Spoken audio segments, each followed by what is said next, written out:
So I'm going to tell you 3 stories, starting with the first one. You've come a long way, baby. This is the story of women joining the faculty at Mines. Now, I've been here for most of this history, but even I wasn't sure about the details. I tried to remember how many women had Mines hired, what had happened to them, and could we learn from their history.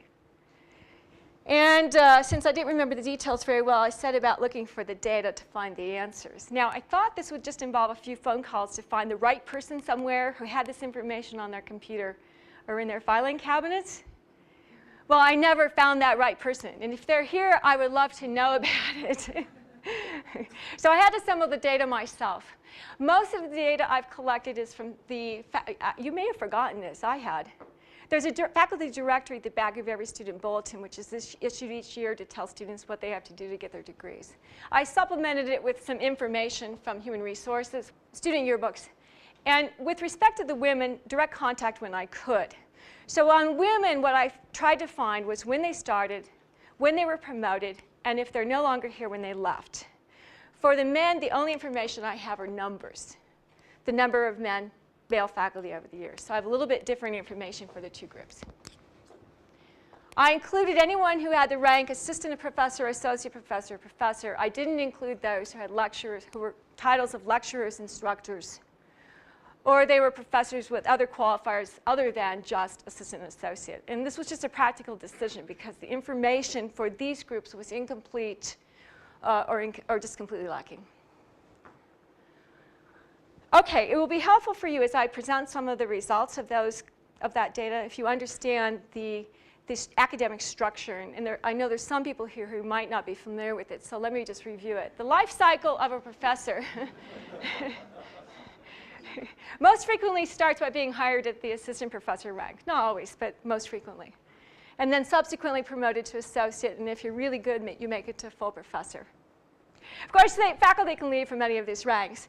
Assistant professors, though, are restricted to 7 years. They either have to get promoted or they leave in 7 years, and there's no time restriction for the associate and professor ranks.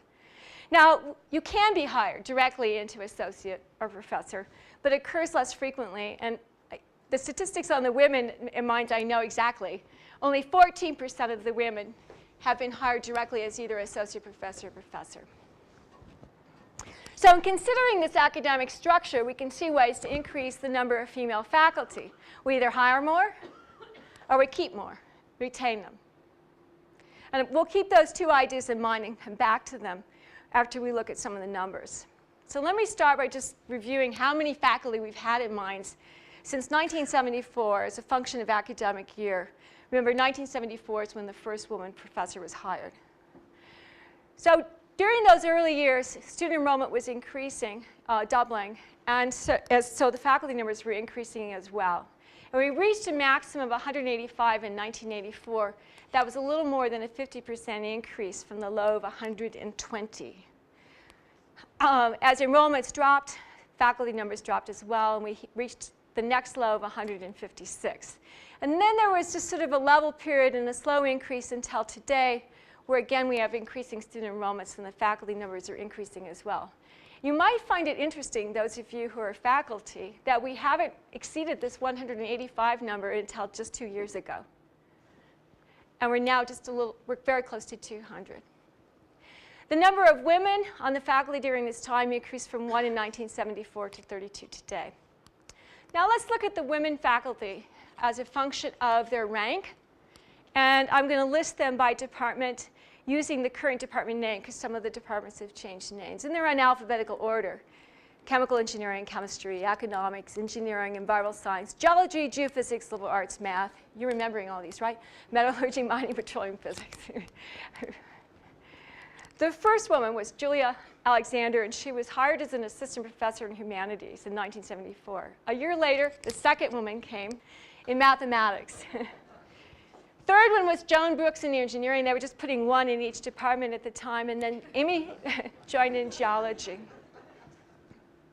1977 was a special year because Betty Willard was hired as the first full professor at Mines, hired in directly. Not only that, she was the first female department head, and she was the first department head of the environmental science and engineering ecology was then the name of the department then. In 1978, Ruth joined in literal economics. Joanne Hackos replaced Julia, who had left, in humanities. 1980, nothing happened. But in 1981, you could say all hell broke loose. Mines hired 8 assistant professors. And now what's remarkable about this is the pool at that time was really small. But Mines used this time when it was increasing the faculty really rapidly to really aggressively go after women. And I was in that group. So just before I came, there were 6, and then suddenly there were 14. We now occupied 8 departments out of 13, for those of you who don't know the total. And the first woman was promoted to associate professor. Because student enrollments declined after that, the numbers stayed relatively flat, and there was some shuffling between the ranks as people were promoted, and some people were hired and some people left. And if we fast forward to 1987, now you can see, because we haven't hired many new assistant professors, everyone's an associate, all the women are associates. And if we fast forward, the next significant year is 1991. There's now women in 9 departments, 18, we're averaging 2 per department. But what's significant about 1991 is we now have 3 full professors. 2 of them hired at that rank, including Joan Gosink, who became the 2nd female to be a department head. And this is when I became the first female to be promoted to full professor instead of being hired directly. If we fast forward, the next significant year is 1997. We now have women in 10 departments. And we can keep fast forwarding, slowly increasing until this year, 2010, 2011. We now have 32 women in 10 departments. What is kind of interesting is there's 7 full professors now. And all but one of them is in duty as a department head, associate provost, or head of a campus-wide institute. And the one who isn't in administrative duty, holding administrative duties, just retired in January. So they're counted in this year, but they've only been here for half the year. Overall, since 1974, the total number of women have been hired are 68. There's been at least 1 woman in every department except for mining. And there's sort of the expected trends. The departments that have had more women were in disciplines that had more female PhDs available to hire. And the smaller numbers were in disciplines with fewer female PhDs. Also, in some departments, there have been small numbers of faculty, and they've been relatively stable. So there just haven't been any positions filled in a number of years, and that's one of the problems with mining. These are the total numbers of women since 1974. We know, of course, that the number of faculty was changing too. So it's more interesting to look at the percent that women are in terms of the faculty, and I show that here. So you see that big jump, a doubling in the percentage from 1980 to 1981, and then a slow increase until we reach 13% in 1994. And then it stays relatively stable, except for a little drop here. This year, we finally reached 16%. This is really interesting, I thought. I hadn't realized this.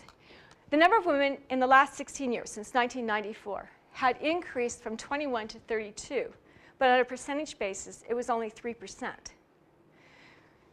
If we analyze the data looking just at women faculty in the departments that are represented by that are science, engineering, math departments, it doesn't look any better. In 1994, 10% of the faculty were women, and 16 years later, it was only 2% more. And what's interesting is to compare these numbers to a report released just this week from MIT for the same period of time, pretty much. When they looked at their science faculty, they found that it increased from 8% to 19% in women, and engineering had gone from 7% to 16%. So in 1994, Mines was ahead of MIT. But we stalled. And MIT has increased. What happened? Well, let's go back to those 2 ways we can increase female faculty numbers. Did we hire more? Well, let's look. And what I'm going to look at is just the last 7 years. In the last 7 years, I know that we've hired 15 women as assistant professors. And we're going to focus on the assistant professor because that's where most faculty start their careers. Now, I don't have information at that same detail for men, so I don't know how many we've hired. But I know that right now, today, on this campus, we have 40 male assistant professors. That means, because of the 7-year time limit, that over the past 7 years, we had to hire at least 40. So we know that we had to have at least 40 men. So we have to have had at least 55 assistant professors hired. So what we can conclude then is, of all the professors we've hired at the assistant level, only 1 in 4 has been a woman, 25%. So at least it's a bigger number than the 16%, but we're not going to make progress very fast. Well, so to the question, have we hired more? Well, relative to men, not really. Frankly, this surprised me.